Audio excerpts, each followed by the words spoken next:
ወገን ከዳር እስከ ዳር አባይ ተባበረ ከዳር እስከ ዳር አባይ ተባበረ አባይ የልቤ ደረሰ ባህሩ ፈሰሰ አባይ የልቤ ደረሰ ባህሩ ፈሰሰ ወገን ከዳር እስከ ዳር አባይ ተባበረ ወገን ከዳር እስከ ዳር አባይ ተባበረ አባይ የልቤ ደረሰ ባህሩ ፈሰሰ አባይ የልቤ ደረሰ ባህሩ ፈሰሰ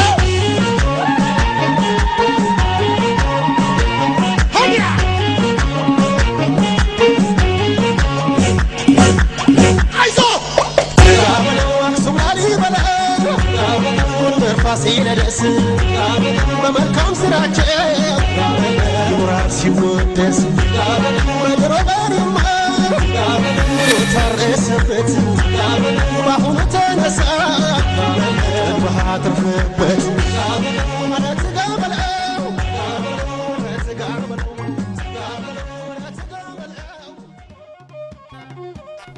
ይህ ምድር ብዙ ጥበበኞችን ያፈራ ሁሌም ለስሙ መጠሪያ የማይታክቱ የጥበብ አውራዎች የሚፈልቁበት ባህር ነው። ከዘመነኞቹ ወጣት ጥበበኞች እስከ አንጋፋዎቹ ጎጃም ለሀገረ ኢትዮጵያ ጥበብ የማይነጥፍባት መሆኑን አስመስክራለች። በኪነ ጥበብና ስነ ጽሑፍ ታላላቅ ሰዎች ፈልቀዋል። አሁን ደግሞ እዚያው ከአንጋፋዎቹ ጠቢባን መንደር በከተማው የደብረ ማርቆስ ዩኒቨርሲቲ በብርቅዬ ልጇ ክቡር ዶክተር አዲስ አለማየሁ ስም በተሰየመው የባህልና ምርምር ተቋም ጥበብና ጥበበኞች ከቶም የማያልቅባት መሆኑን ልታስመሰክር ነው። ጎጃምና ጎጃሚዎች በኢትዮጵያ ኪነ ጥበብና ስነ ጽሑፍ ያበረከቱትና እያበረከቱት ያለው አስተዋጽኦ ምንድን ነው? የባህል ማዕከሉ ሚናስ ምን ይሆናል? እስቲ ከዚያ የጥበብ አምባ በጥቂቱ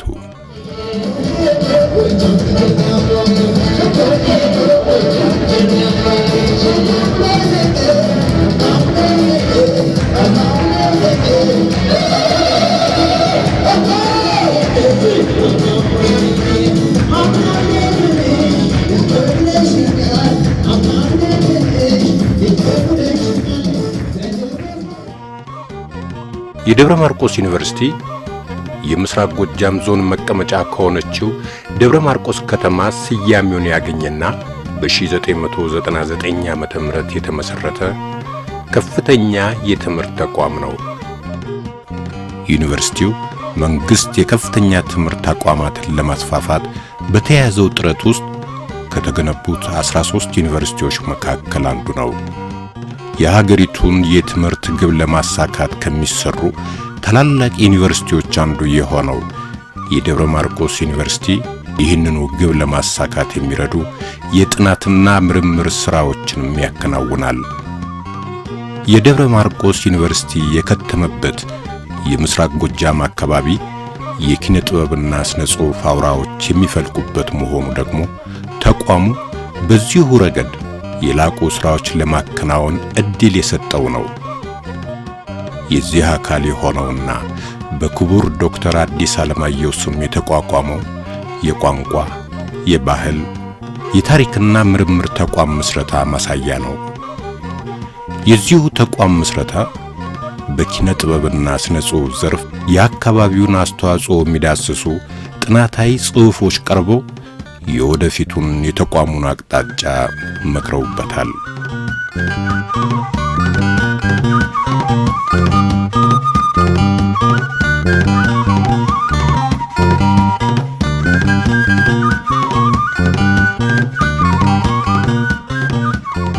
የጎጃም ምድር ያፈራቸው የኪነ ጥበብና ስነ ጽሑፍ ፈርጦች ብዙ ምሁራን እንደሚስማሙበት በሶስት ረድፍ የሚቀመጡ ናቸው። ወደፊት የሚመጡት ሌላ ረድፍ መያዛቸው እንዳለ ሆኖ ጎጃምና የኢትዮጵያ ቲያትር በሚል የአዲስ አበባ ዩኒቨርሲቲው አሰፋ ወርቁ ባቀረበው ጥናታዊ ጽሑፍ እንደጠቀሰው ከጎጃም የሥነ ጽሑፍ ፍሬዎች መካከል ዮፍታሔ ንጉሴ፣ መላኩ በጎሰውና አዲስ አለማየሁ የመጀመሪያው ምዕራፍ የሚይዙ ናቸው። አቤ ጉበኛና አያልነህ ሙላቱ በሁለተኛው ምዕራፍ ትውልድ ውስጥ ይካተታሉ። ጌትነት እንየውና አስታጥቃቸው ይሁን በሶስተኛው ረድፍ ተጠቃሽ ናቸው ይላል አቶ አሰፋ። እነዚህ በስነ ጽሑፍ ረገድ ያሉት ተጠቀሱ እንጂ በሌሎች የኪነ ጥበብ ዘርፎች በተለይማ በሙዚቃ ስመጥር የጎጃም ተወላጆች አስተዋጽኦ የላቀ ነው። ሙሉቀን መለሰ፣ ኤፍሬም ታምሩ፣ ይሁኔ በላይ፣ ሰማኸኝ በለው፣ እጅጋየሁ ሽባባው ጂጂ፣ ባለ ዋሽንቱ ዮሐንስ አፈወርቅና ሌሎችም አያሌ ድምፃውያን ተጠቃሽ ናቸው። የጎጃም ተወላጆች በስነ ጽሑፍ፣ በቲያትር፣ በስዕል፣ በቅርጻ ቅርጽና በሙዚቃ ያደረጉት አስተዋጽኦ ከፍተኛ ነው።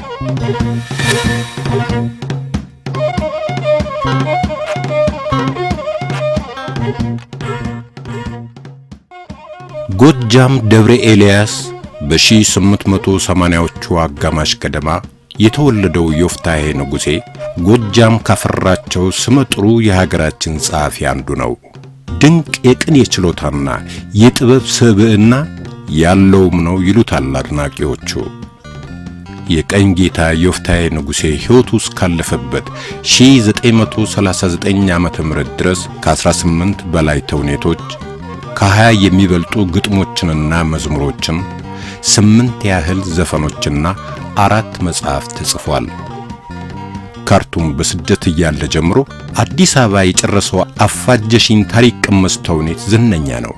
ዮፍታሔ ንጉሴ ተውኔት ደራሲና አዘጋጅ ብቻ ሳይሆን በሀገራችን ሁለተኛው የንግድ ቲያትር ቤት የሆነውና ማዘጋጃ ቲያትር እየተባለ የሚጠራውን በ1939 ዓመተ ምህረት የመሰረተ ያቋቋመ ሰው ነው። በኢትዮጵያ ስነ ጽሑፍ ታሪክ ይህ ዮፍታሔ ስም ከፍ ብሎ የሚነሳው በተውኔታዊ ስራዎቹና በመዘጋጃ ቤት መስራችነቱ ብቻ አይደለም፣ በግጥሞቹና በመዝሙሮቹ ጭምር እንጂ። በስካሁን የመንግስትና የፖለቲካ ታሪኳ ኢትዮጵያ እንደሚታወቀው ሀገራችን ኢትዮጵያ 3 የህዝብ መዝሙሮችን አስተናግዳለች። እነሱም አንደኛ ኢትዮጵያ ሆይ ደስ ይበልሽ 1920ዎቹ መጀመሪያ፣ ሁለተኛ ኢትዮጵያ ቀደሚ 1968፣ ሶስተኛ የዜግነት ክብር 1984 ናቸው። ከነዚህ መካከል ኢትዮጵያ ሆይ ደስ ይበልሽ የተባለውንና የመጀመሪያውን የኢትዮጵያ ህዝብ መዝሙር የደረሰው ዮፍታሔ ንጉሴ ሲሆን በተጨማሪም በንጉሱ ዘመን በመላው የሀገሪቱ ትምህርት ቤቶች ጠዋት ባንዲራ ሲሰቀልና ማታ ባንዲራ ሲወርድ በተማሪዎች የሚዜሙትንና ደሙን ያፈሰሰና ተጣማጅ አርበኛ የተሰኙትን 2 መዝሙሮች የጻፈው እሱ ነው። ሌላው በኢትዮጵያ ስነ ጽሑፍ እንደ ዮፍታሔ ሁሉ ስሙ ገናና የሆነው መላኩ በጎሰው እዚያው ደብረ ኤልያስ ቅኔን ተምሯል። መላኩ በጎሰው ደርሶና ዘጋጅቶ ለተመልካች ያቀረባቸው 5 ቲያትሮች አንደኛ እያዩ ማጣት፣ የበጎሰው መጥፋት፣ የዘላለም ጸጸት፣ ሁለተኛ ዘነበች፣ ሶስተኛ ታላቁ ዳኛ፣ አራተኛ የጦርነት ታሪክ እና 5ኛ 3ቱ ባልንጀሮች የተባሉት ናቸው። ታላቁ ዳኛና ዘነበች በተሰኙት ድራማዎቹ በኢትዮጵያ ቲያትርም ሆነ በኢትዮጵያ በትምህርት ቤት ድራማ ታሪክ ውስጥ ልዩ ስፍራና ባህሪ ይዘው ይገኛሉ። ይኸውም 2ቱ ቲያትሮች በዳግማዊ ምኒልክ ትምህርት ቤት ቅጽር ግቢ ውስጥ ተሰርቶ ህዳር 1927 በተመረቀውና አቢሲኒያ ወይም አብሻ ቲያትር ፋራጎ ላዲስላስ ፋራጎ 1934 እንደ አውሮፓ አቆጣጠር ወይም ቲያትሮ ተብሎ በሚጠራው የሀገራችን የመጀመሪያው ቲያትር ቤት አዳራሽ የመድረክ ማሟሻ ሆኖ በመቅረባቸው ነው። እንደ ዮፍታሔ ንጉሴና መላኩ በጎሰው ሁሉ ሐዲስም ምንጩና መሰረቱ ጎጃም ከደብረ ኤልያስ የአብነት ትምህርት ቤት ነው። ጸሐፊ ተውኔት፣ ተዋናይ፣ አዘጋጅ፣ የተረትና የልብ ወለድ ደራሲ፣ የአስተዳደር ሰውና ዲፕሎማት ነው። በኢትዮጵያ ስነ ጽሑፍ ፋና ወጊ ከሆኑ የጎጃም ፍሬዎች ተመርጦ በደብረ ማርቆስ ዩኒቨርሲቲ በስሙ የባህል ማዕከል የተመሰረተለት ነውና የሱን ታሪክ እናቆየው። ከዚያ የጥበብ አገር በሁለተኛው ምዕራፍ ትውልድ ውስጥ የሚካተቱት ስመ ገናናዎቹ አቤ ጉበኛና አያልነህ ሙላት ናቸው። አቤ ጉበኛ ሁለገብና አምራች ደራሲ ነው ይባላል። ከ20 በላይ መጽሐፍት በአማርኛና እንግሊዘኛ ደርሶ ያሳተመ ጸሐፊ ነው። ደራሲው በሕይወት ዘመኑ ያስተዋለውንና የታዘበውን የየሥርዓቱን ጭቆና፣ ብዝበዛ፣ ሙስና፣ ድህነት፣ በሽታ፣ ኢፍትሐዊ አገዛዝ፣ ድንቁርና፣ ኋላቀርነትና ሌሎች ማህበራዊ ችግሮችን በፖለቲካና ፖለቲከኞች በማወዳደር በራዕየ እንባ ባልወለድም በመልክዓ ሰይፈ ነበልባል በቀልጣማ ወቴ በጉላንድ አጭበርባሪ ጦጣ ወዘተ ጥዋዊ ስራዎቹ በማንጸባረቅ በሀገሩና በሕዝቡ ዘንድ ነፃነት፣ እውነት፣ ፍትህ፣ ስልጣኔ፣ ዕውቀት፣ ብቃት፣ ሀብትና እኩልነት እንዲሁም የባህል ልዕልና እውን እንዲሆን በህዝባዊ ብሩ ታግሏል፣ ቀስቅሷል፣ አንቅቷል፣ አትግቷል። በኪነጥበባዊ ድርሻው ደግሞ የኢትዮጵያ ስነ ጽሑፍ በቅርጽም ሆነ በይዘት እንዲበዛ፣ እንዲሰፋ፣ እንዲጎለብትና እንዲፋፋ ያደረገ ኪነ ጥበብ ማህበራዊ ጠቀሜታን ለማስገኘት መሳሪያ ሆኖ ካላገለገለ ዋጋ የለውም የሚል ጽኑ እምነት አቋምና ፍልስፍና ይዞ የኖረ ሁለገብ ደራሲ ነበር አቤ ጉበኛ። አያልነህ ሙላቱ ደግሞ ወደ ኪነ ጥበብ ፍኖት ሀ ብሎ ዝናውን የጀመረው ደብረ ማርቆስ ንጉሥ ተክለ ሃይማኖት ሁለተኛ ደረጃ ትምህርት ቤት ራሱ ደርሶ በተወነበት ሚስቴ ሥራ አግኝታ አለችኝ ንፋታ በተባለው ተውኔቱ ነው። ጸሐፌ ተውኔት፣ አዘጋጅ፣ ገጣሚ፣ ተርጓሚ፣ መምህርና ተመራማሪ አያልነህ ሙላቱ በ33 ዓመታት ውስጥ 45 ሥራዎችን ያበረከተ ታላቅ የሥነ ጽሑፍ ሰው ነው። 23 የሙሉ ጊዜ ቲያትሮች፣ 7 አጫጭር ድራማዎችና የሙዚቃ ድራማዎች፣ 3 የግጥም መድብሎችና 3 የምርምር መጻሕፍትን አበርክቷል። አያልነህ ሙላቱ በርዕሰ ጉዳይ ምርጫ፣ በገጸ ባህሪያት አመራረጥና አሳሳል፣ በተውኔት ታሪክ አጻጻፍ ስልትና በዝግጅት ዘዴ በሀገራችን የዘመናዊ ቲያትር ሂደት ቀዳሚ ከሆነ የአውሮች ኮሜዲያ መሳለቂያ ተውኔት ጀምሮ እስካለንበት ዘመን ድረስ ያልታዩ ቲያትራዊ ጠባዮችንና ለውጦችን ያስተዋወቀ ጸሐፊ ተውኔት ሲሆን ቲያትራዊ ስራዎቹ በዲግሪ ማሟያ ጽሑፎችና በጋዜጦች በሰፊው የተቃኙለትና የተጠኑለት ታላቅ ደራሲ ነው። ጎጃም በቀል ከሆኑ የሥነ ጽሑፍ ሰዎች መካከል ጌትነት እንየውና አስታጥቃቸው ይሆን በሦስተኛው ትውልድ የሚመደቡ ናቸው። ጸሐፌ ተውኔት፣ አዘጋጅ፣ ተዋናይ፣ ገጣሚና ተርጓሚ ጌትነት እንየው በ1950 ዓመተ ምህረት ደብረ ማርቆስ ነው የተወለደው። ኪነ ጥበብ ለጌትነት ከልጅነቱ ያደገበት የሕይወት ጥሪ ናት። ከአራተኛ ክፍል ጀምሮ ግጥሞችን ጽፏል፣ ተውኗል። ጌትነት እንየው የዩኒቨርሲቲ ተማሪ ያለ ጀምሮ ከ32 በላይ ቲያትሮች ውስጥ የተለያዩ ባህሪያትን የተላበሱ ገጸ ባህሪያትን ወክሎ ተጫውቷል። ከምንም በላይ ግን ይህ ሰው ድንቅ ጸሐፊ ተውኔት ነው። ወደ ኢትዮጵያ ቲያትር መድረክ ከመጣበት ከ1973 እስከ 2003 ባሉት 30 ዓመታት ከ14 የማያንሱ የሙሉ ጊዜና አጫጭር ቲያትሮችና ድራማዎችን ደርሶና አዘጋጅቶ ለሕዝብ አቅርቧል። አባ ኮስትር በላይ፣ ደሞትራፍ፣ ውበትን ፍለጋ፣ 50 ዓመት ስንት ነው፣ የዝጌር ጣት፣ የቴዎድሮስ ራእይና ሌሎችም የዚህ ሰው ድንቅ ሥራዎች ናቸው። ዕውቀትን ፍለጋ የተሰኘ የግጥም መጽሐፍ በ1994 ዓ.ም አሳትሞ ለንባብና ለጥናት ያበቃ ሲሆን እማ መርቂኝ፣ ብቸኝነት፣ የልደት አዳራሽ፣ ዝም መጫወቻ፣ እድሜ ይስጠው ለእድሜ፣ ጊዜ እና ጨረቃ የተባሉ በሙዚቃዊና ጥበባዊ ውበታቸው፣ ቃናቸው፣ ለዛቸው፣ ጣዕማቸው፣ ትዝታቸውና ማህበረሰባዊ ፋይዳቸው የማይወይቡ መዝሙሮችን በ1970ዎቹ ውስጥ ደርሶና ከአዲስ አበባ ዩኒቨርሲቲ ባህል ማዕከል ዘማሪያን ጋር ቀምሮ ለኢትዮጵያ ባህላዊ ሙዚቃ መስፋፋትና መፋፋት የበኩሉን ድርሻ አበርክቷል። የጎጃም ምድር የሁሉም መነሻ ይሆን እንጂ በጠቅላላው የኢትዮጵያ ኪነ ጥበብና ስነ ጽሑፍ ታሪክ ውስጥ የላቀ ድርሻ ያላቸውም ናቸው። የኢትዮጵያ ብሔራዊ ጀግኖች፣ ብሔራዊ ሀብቶች።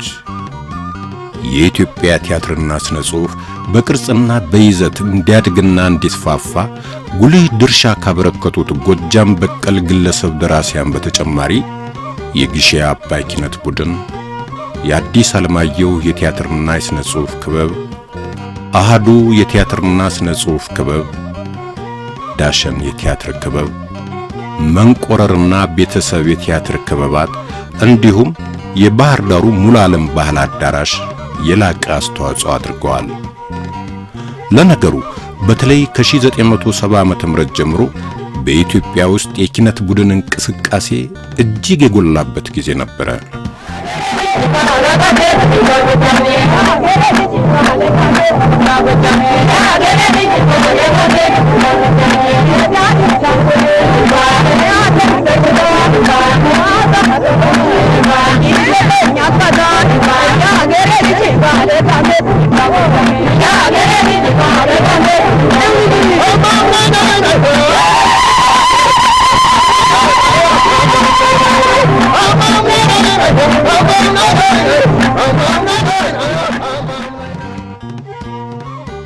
የጊሼ አባይ ኪነት ሊቋቋም የቻለው የኪነት ቡድኑን ሊወክል የሚችሉ ባለሙያዎች ከባህር ዳር ጨርቃ ጨርቅ ፋብሪካ ከከነማ የሙያ ማህበራትና ሌሎችንም በማደራጀት ነው።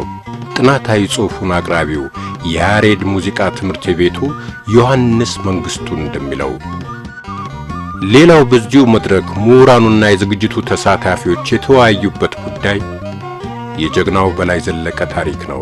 የጎጃም ኪነ ጥበብና ስነ ጽሑፍ ውስጥ ስሙ በብዛት የሚጠቀሰው በላይ ዘለቀ በዚሁ የባህልና ምርምር ተቋም ምስረታ መድረክም የመወያያ ርዕሰ ጉዳይ ሆኗል። በኢያሱ በካፋይኔነህ የቀረበው የጀግናው በላይ ዘለቀ ታሪክ የቤተሰቡን መነሻ ትውልድ የአርበኝነት ዘመን እንደዚሁም የነጻነት ትግልና የሕይወቱን ፍጻሜ ይዳሰሰ ነበር።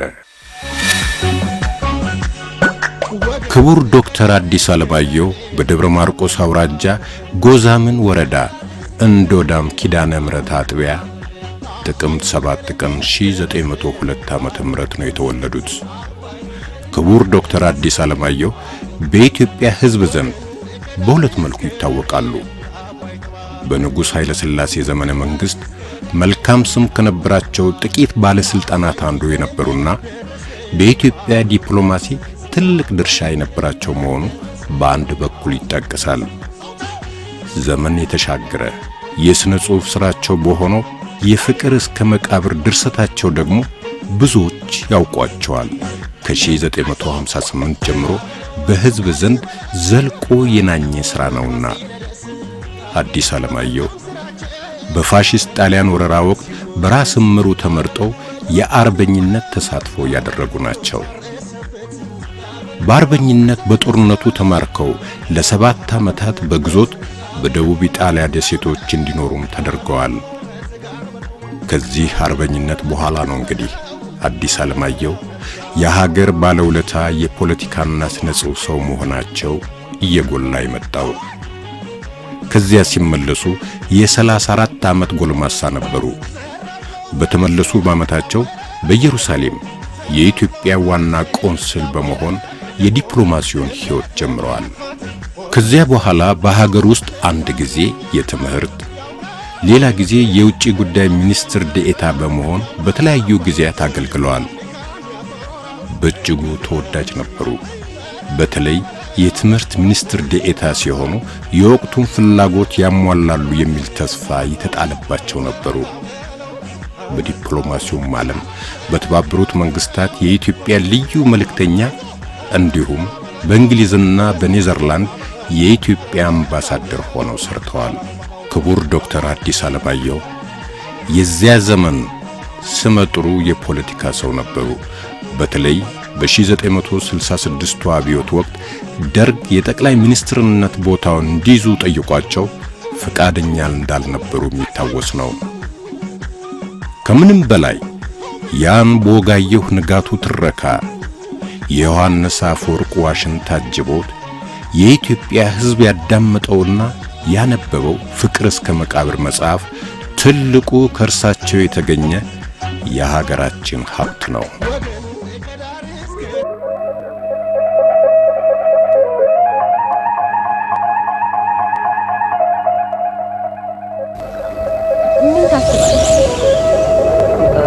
ምንም አላሰብኩም።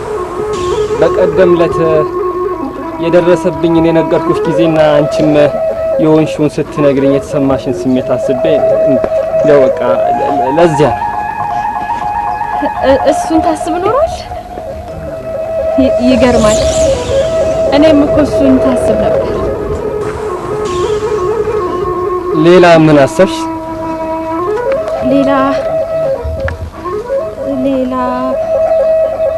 ማልቀሴ ትዝ አለኝ። እንዴት አለቀስኩ ብዬ እያሰብኩ ነበር።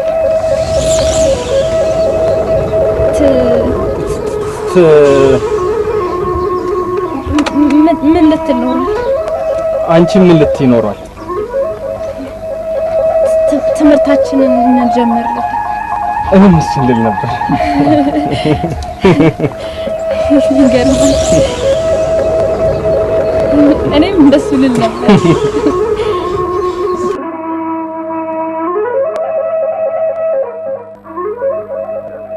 በዘውዳዊው ስርዓት ወቅት የነበሩትን የመሬት ባላባቶች ሁኔታ፣ አርበኝነት፣ ሽፍትነት፣ ኢትዮጵያዊነት፣ የጎጃምና አካባቢውን የአብነት ትምህርት ቤቶች ገጽታ፣ ፍቅርና ማህበረሰባዊ እውነት ቁልጭ አድርጎ የሚያሳይ ድንቅ ሥራ ነው።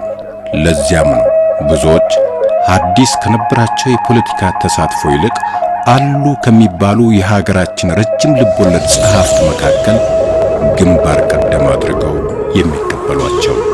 ይህ መሆኑ ሊያስገርመን አይገባም። እንዳልኩት በአማርኛ አሉ ይባሉ ከነበሩ አበይት ረዥም ልቦለዶች መካከል በግንባር ቀደምትነት በ1958 ብቅ ብሎ በህብረተሰቡ ዘንድ ጠልቆ የመናኘት እድል ያገኘ በመሆኑ ነው። እመት ውድነሽና አቶ በዛብህ ያው በሰዎች መርዶ ይሰማል። መርዶውን ጓደኛው ሲነግረው ነው የሚያሳየው። ከእንግዲህ ምን አለኝ ብሎ ጉዞ ወደ ዲማ ትምህርቱን ለመቀጠል ወደ ዲማ ሲጓዝ ነው። ዲማን ስለማያውቀው ጌታው ዲማ ከዚህ ከሰፈሩ ቃሉ ብሎ ሲጠይቀው እንዴት ሙሉ ኢትዮጵያ የሚያከብረው እዚህም የፈራይ መሸሻ ለአቅመ ሔዋን የደረሰች አንድ ልጅ ያላቸው ያው ኑሮዋ ስላስከባት ወጣ እያለች ስትተክዝ ነው። ገብሬና ሀብትሽ እንደዚህ ሲዝናኑ እኔ ተጨቁኝ እያለች ነው። ክቡር ዶክተር አዲስ አለማየሁ በፍቅር እስከ መቃብር መጽሐፋቸው የሚጠቅሷቸው አካባቢዎች ምናባዊ ሳይሆኑ እዚያው ጎጃም ምድር ውስጥ ያሉ በመሆናቸው ብዙዎች መጽሐፉን አንብበው ስዕል ይዘው ብቻ እንዲቀመጡ የሚያደርግ አይደለም። ዋሸራ ቅኔ ቤት፣ አባይ በረሃ፣ ዲማ ጊዮርጊስና ሌሎችንም ወደ አካባቢው በመጓዝ ከዚያን ዘመን ትውስታ ጋር ለማገናዘብ ያስችላል። ሕያው የጥበብ ጉዞ ወደ ፍቅር እስከ መቃብር አገር እዚህ ላይ ይጠቀሳል።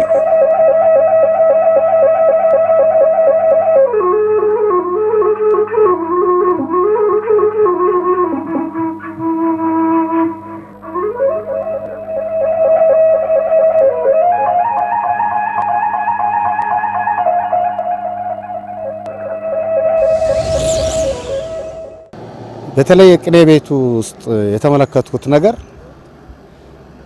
በሀገራችን የትምህርት ሁኔታ የነበረኝን ሐዘን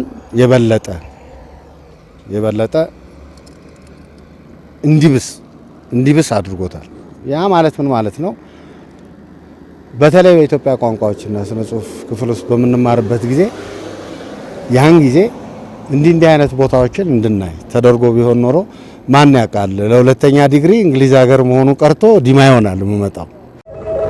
ከ1958 ዓመተ ምህረት ጀምሮ በኢትዮጵያ ረጅም ልቦለድ ታሪክ ውስጥ የገናናው የፍቅር እስከ መቃብር መጽሐፍ ተጽዕኖ በቀላሉ ሊታይ የሚችል አይደለም።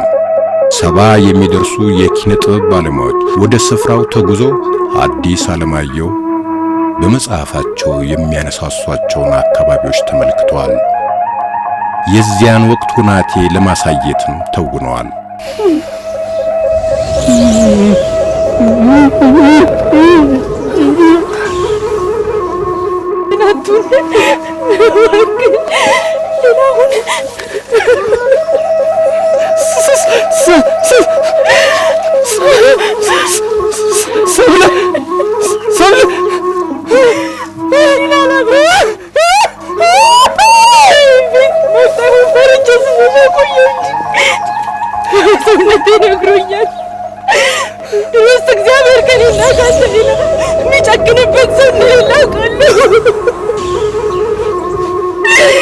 እግዚአብሔር